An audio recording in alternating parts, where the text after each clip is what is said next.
No, he's totally stuck in a swamp. This is bad. Oh my god. This is trouble, definitely. There are still a few places left on our planet that are not affected by human civilization. Wild and isolated landscapes where nearest settlements can often be days away.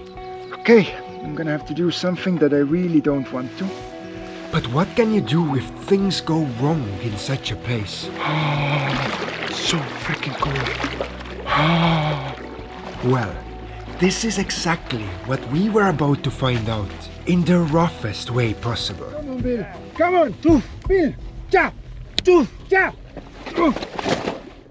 Friends, we are Joe, Liisu and Lex, 3 solo trekkers, currently on a mission to ride our horses deep into Mongolian wilderness, to visit a mysterious black lake in the heart of the world's most isolated country. And in the last episode, you saw how, despite facing swarms of bloodthirsty insects, Now I know why I was so itchy this night. and insane storms, Oh, it's hailstorm. It's a hailstorm. we still managed to reach the halfway point of our trek. And so this time, we continue from the 4th morning of our journey.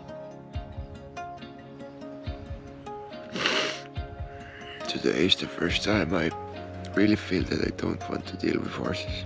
I would just like to sleep in, make some coffee, relax. But this is not an option. I need to get up, deal with the horses, deal with the freaking flies. It was incredibly hard to get going that morning. We had literally just survived the hardest day in our lives. And saying that we were tired and grumpy would be an understatement. We're all having a freaking terrible morning today. Just we're super tired. And I just want coffee. Everything from using the toilet to getting fresh water requires effort here. With every little thing, every desire out here, there's a challenge. And so to prevent ourselves from being overrun by negative emotions, we made a pact. We sort of made a pact not to complain. So when Lex came back from his morning mission, he was like, while I was doing my business, there was only 4 mosquitoes on my legs. And there's only a little bit porridge stuck on the pot that we have to scrub off. Well, I'm not really sure if the no complaining rule actually worked. This morning I only had to take 1 painkiller for my back pain. But from breakfast to readying our horses, we somehow still got it all done. And again, around noon, we started riding. The conditions once again were quite rough. Swarms of insects circling our heads made the horses anxious. And the terrain itself was muddy and swampy. For most of the year, those routes here are only passable on horseback. And slight signs of other horses could be seen all around the trek. That's the funniest thing. This grass that the horse is munching and always wanting to grab, it only grows on the road. And it seems to be their favorite food, which means that they're literally creating their own open buffet on the road that they have to travel. Like they eat it, they poop it out, and there's more and more and more and more. But there was also beauty and mystery to this place. Watch out now! We passed ancient woodlands and rode through crystal clear rivers. Such a good job! It was the first time my horse crossed the river first. The forest floor is just covered in lingonberry plants and blueberries as well. In a month or 2, it would be a paradise. We were surrounded by wonderful smells and sounds that only untouched nature can provide. Sweet, sour, fresh, everything at the same time. Yet up here in the mountains, things change fast. And so it begins. Another thunderstorm. and in a most unfortunate moment. Just before reaching a 2,000-meter high mountain pass, we got hit by a heavy thunderstorm. The rain quickly soaked us from head to toe. And climbing such a steep and wet hillside on a horse was quite scary. For the first 5 minutes or so, we held onto our saddles as if our lives depended on it. These are literally the strongest horses I have ever seen. Like, holy crap. Yet as time passed, we understood that those horses are much more sure-footed than we ever thought. They didn't seem bothered by the loose rocks, and in a weird way, it was quite a beautiful realization that out here, on the side of this mountain, we really trusted our lives to those animals. Because one wrong step would be all it takes. On top of the mountain, the cold really got to our bones. Yet once again, the remedy was right there. These horses are used to surviving Mongolian winters, with temperatures up to -40 outside. At least my horse is super warm and you can put like one hand on him at a time. Just warms the hand up in seconds.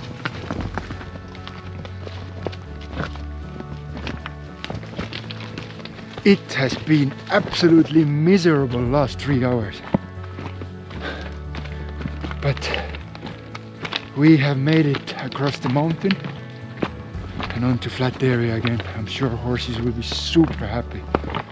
And now our one and only plan is to find a green space where they can eat a lot. We're not gonna push them today, it's been such a hard day for them. Swamp and mountain. And as soon as possible, we found a place to make camp. Beautiful campsite. It's absolutely amazing.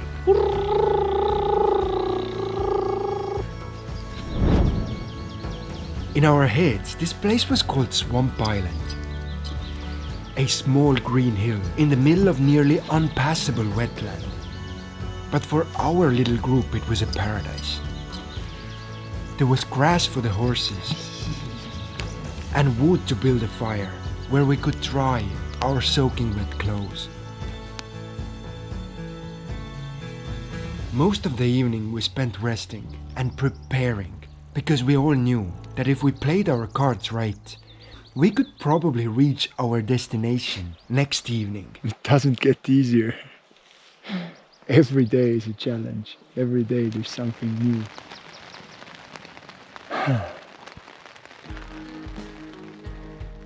It rained for most of the night, and we woke up to a fresh and crisp morning. On certain mornings, nature really does provide.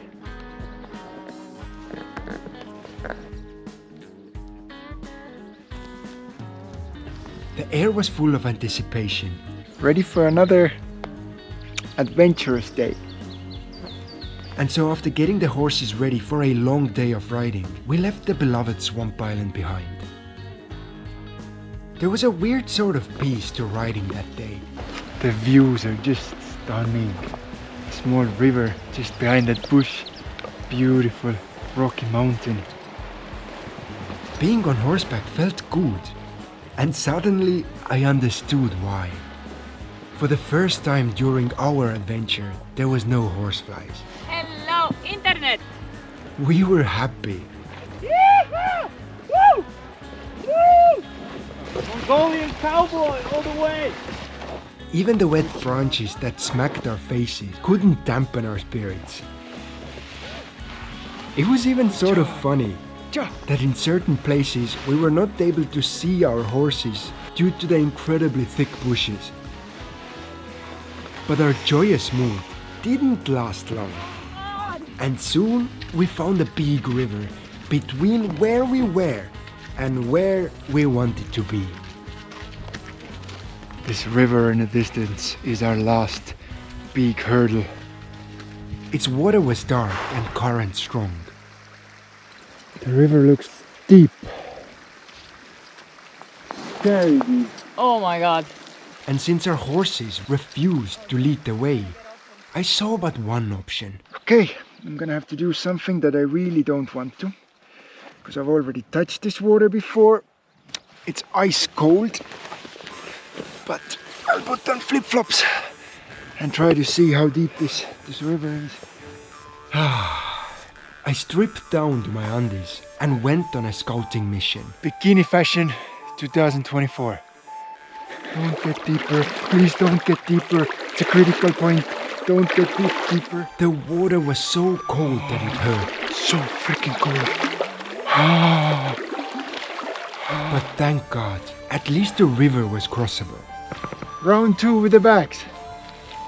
Well, of course it was still quite a challenge to get each and every one of us on the other side.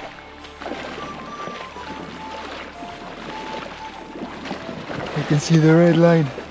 There's the cold water. But once there, it sort of felt like we had made it. This river was supposed to be the last big obstacle on our way. And from what we had heard, the only thing left now was about 4 hours of easy riding. Yet what we hadn't accounted for was the fact that all the storms over the last week had turned even the nicest roads into boggy nightmares. It took much more time than normal to cross those landscapes. And an hour or so later, we found ourselves in a valley.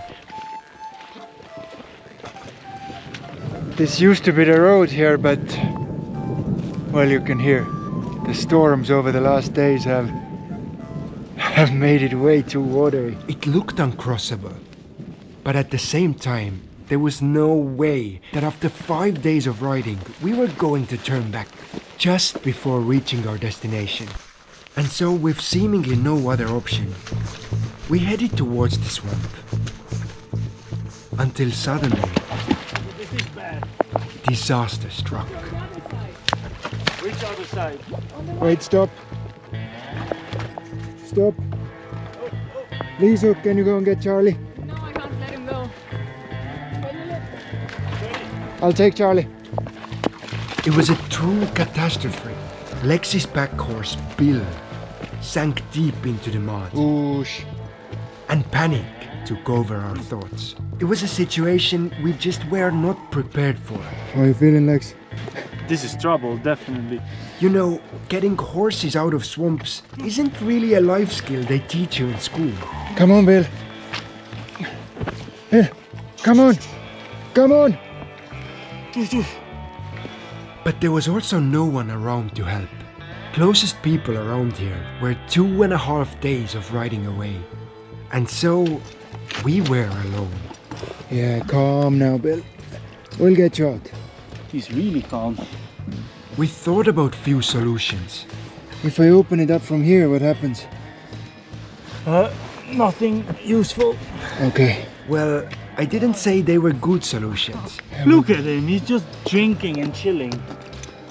And finally, the only thing left was perhaps the most obvious one. No good. Let's try to lift from the bag at the same time. We grabbed onto the bags, lifted with all our Come on, might, Bill. Come on. and as Lex added a slight motivational smack to Bill's butt, Good boy. our efforts were successful. Bill was able to pull himself out. Good boy. Oh, I got it. It was a true catastrophe that we managed to avoid, You actually got that on film? Yeah. but it hardly felt like a win. It had taken all of our energy to get back on a road, and next hours felt as long as days. We fought hard to keep our eyes open. Extremely tired. Can't even keep my body upright anymore. We've walked in front of the horses to keep our bodies moving. And looking back on the videos we made that day, we honestly had no idea how beautiful was the nature around us. This forest has stood here unchanged for thousands of years. And all we could think of was not to fall asleep. All of a sudden, This very same nature brought us back to the present. Out of the blue, a rainbow appeared. We got like 1 kilometer to go, and that's the other end of the rainbow. It's literally showing us the way. And then, as the sun was setting, we arrived. There it was, Haginhar Nur, the mysterious Black Lake. Guys, when did you last wash your hands? In real water. First day. So 4 days ago. 4 days ago. But there was no celebrations that night, and our only desire was sleep. It's a difficult journey.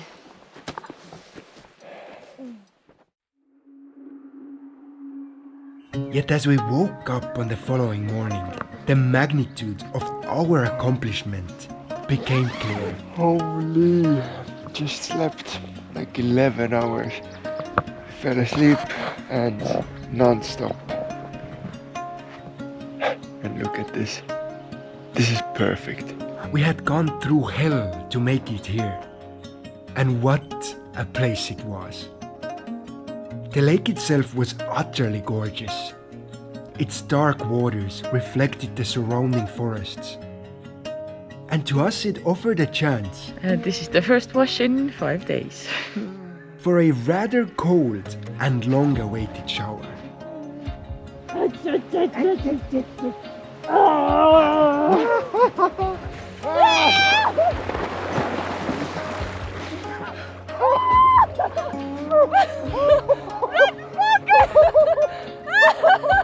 We ended up spending 2 full days in this very same spot. And the lake welcomed us with open arms. Today, on the day off, plan is to make a fishing rod out of this stick. We caught fresh fish for dinner. Got it! 1 hour of fishing, and together with Lex we got like 20 fish. Crazy. There were so many. It's a big bag of fish. Oh my god, man. How are you, man? And spent our days doing all the fun stuff we had been dreaming about for the last week. You know, from cliches like galloping on a sandy beach, to more situational things like taking multiple naps around lunchtime each day. Days here went by fast, and having all of this beauty to ourselves felt like a true privilege. Yet finally, it was time to say goodbye to this mystical place. And so, that we would remember it forever, Lex prepared us a true feast. MasterChef gone wild. For a whole week he had been carrying those potatoes. Who knows, maybe it was even part of the reason why Bill got stuck in a swamp. Oh, this is heaven. But one thing for sure, it was the best fish and chips we had ever had. Look at that. Oh my gosh. I remember quite clearly that I wished this moment to never end. Part of me wanted to stay here forever, yet at the same time, we all knew that it was our fear empowering those thoughts.